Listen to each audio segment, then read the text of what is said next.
Add చేసుకున్నాం. ఇవాళ చంద్రబాబు నాయుడు గారి జన్మదినం, వారికి కూడా నా హృదయపూర్వకంగా జన్మదిన శుభాకాంక్షలు. వారు కూడా చేసింది, వారు ముఖ్యమంత్రిగా ఉన్నప్పుడు కూడా కొన్ని పనులు జరిగినాయి హైదరాబాద్లో, ఇక్కడ కొన్ని ఐటీ కంపెనీలు తేవడంలో కానీ ఇంకోటి కానీ, వారికి కూడా మనం తప్పకుండా గుర్తు చేసుకోవాలి. ఎందుకు చెప్తున్నా అంటే సంస్కారవంతమైన ప్రభుత్వం అంటే అట్లా ప్రవర్తిస్తుంది. మనం 10 ఏళ్ళు ఉన్నాం ప్రభుత్వంలో, కానీ ఎన్నడూ నీ ఆనవాళ్ళు దుర్చేస్తా, నేను ఇది చేస్తా, చెరిపేస్తా అనలే. ఆనవాళ్ళు దుర్పేసుడు అంటే అది ఎప్పటి అనాగరిక రాజుల కాలం నాటి కథ. ఒక రాజు ఇంకో రాజ్యం మీద దండయాత్ర చేసి దాన్ని గెలుచుకుంటే ఆ రాజ్యం యొక్క ఆనవాళ్ళను విడిచే ప్రయత్నం అప్పట్లో చేద్దురు. కానీ దండయాత్రలు చేసిన రాజులు కూడా కాకతీయుల ఆనవాళ్ళు వచ్చి వీళ్ళు ఆసఫ్ జాహీలు, కుతుబ్ షాహీలు వాళ్ళు దుడిపేయలే. ఇంకా చెరువులు తవ్విరు, చెరువులు తవ్వుతుంది, పూడ్చేస్తావు పోయి మళ్ళీ పూడ్చాం కదా. మంచి పనులు చేస్తే దాన్ని చెడగొట్టద్దు. కానీ ఈ ప్రభుత్వం చేస్తున్న కిరాతకపు పని ఏంది అంటే రేవంత్ రెడ్డి గారి ప్రభుత్వం, వాళ్ళు మంచి పనులు చేయరు, చేసిన మంచి పనులు ఆపుతారు. ఇది వీళ్ళ తెలివి. మీరు ఆలోచించండి ఒక్కసారి.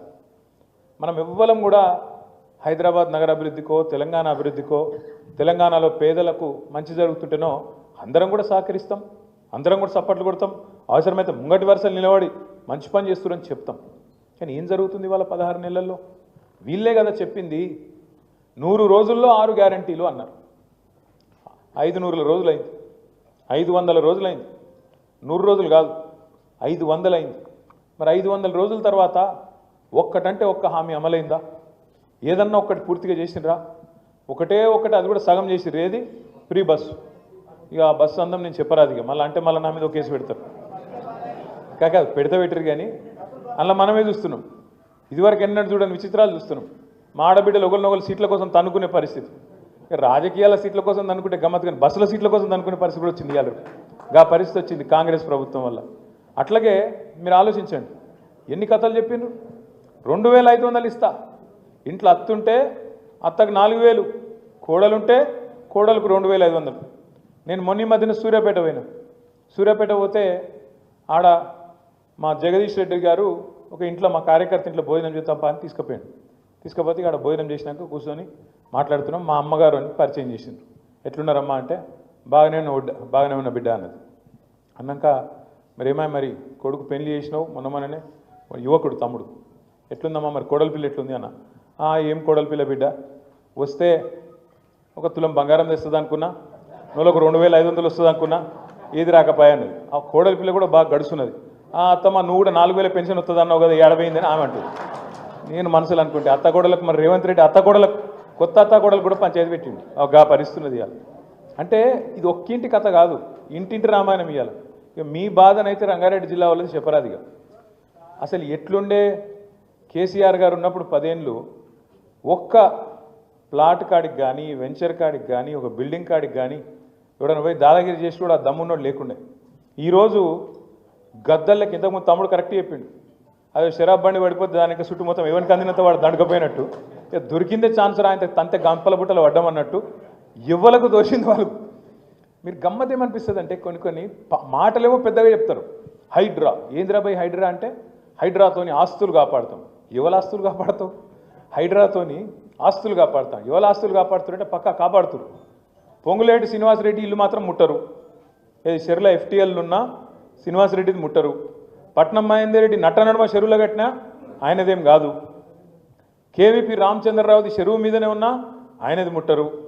అట్లాగే రేవంత్ రెడ్డి వాళ్ళ అన్న తిరుపతి రెడ్డి గారిది FTL లోపలున్నా దాన్ని ముట్టరు. ఇక మరి ఎవడు దొరికిండు తేరగా? అల్గగా దొరికిటాడు ఎవడు? గరీబు గాడు. కొట్టుర్రా అంటే కొడతారు. మళ్ళీ మీ ఎమ్మెల్యే సాబ్ది కూడా ముడతలేరా? ఎమ్మెల్యే సాబ్ది కూడా ముడతలేరు, కొడతలేరు. కొట్టేతందుకు ముట్టేతందుకు ఎవడు అల్గగా దొరుకుతాడు? గరీబు గాడు. ఏడ దేవులాడురి.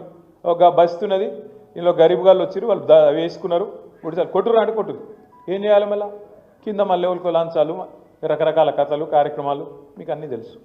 నేనేమంటున్నా అంటే 24 గంటలు నెగిటివ్ పనులేనా? పాజిటివ్ పనులు చేసేదేం లేదా? 24 గంటలు ఏది గులగొట్టాలి, ఏది రద్దు చేయాలి. మనం ఇక్కడ షేర్లింగంపల్లి నియోజకవర్గంలో ఇక్కడ మైండ్ స్పేస్ అని మొత్తం IT ఏరియా అంతా ఉంటుంది. ఆంచెల్లి సీదా శంషాబాద్ ఎయిర్పోర్ట్కు మరి ఎయిర్పోర్ట్ ఎక్స్ప్రెస్ అని పెట్టినాం. రేవంత్ రెడ్డి గారు రాగానే తీసుకున్న మొదటి నిర్ణయం ఎయిర్పోర్ట్ ఎక్స్ప్రెస్ రద్దు, మొత్తం మీరు ఆయన దగ్గర మీకెళ్ళే పోతుంది. నేను అడిగిన ఎందుకు అని.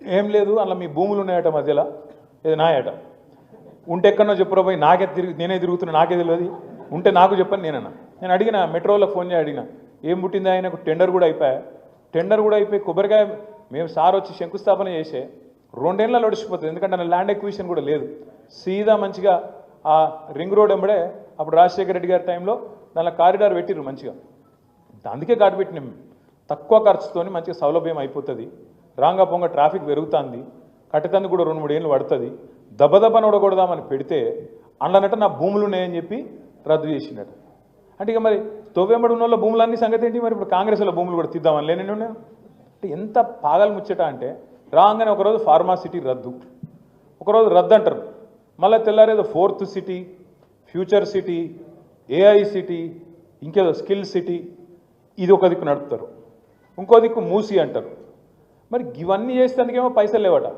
ఏది ఆడపిల్లలకు 2500 ఇచ్చేందుకు పైసలు లేవు రైతులకు రైతు బంధు ఇచ్చేందుకు పైసలు లేవు రైతు రుణమాఫీ చేసేందుకు పైసలు లేవు తులం బంగారం ఇచ్చేందుకు పైసలు విద్యార్థులకు స్కూటీలు ఇచ్చేందుకు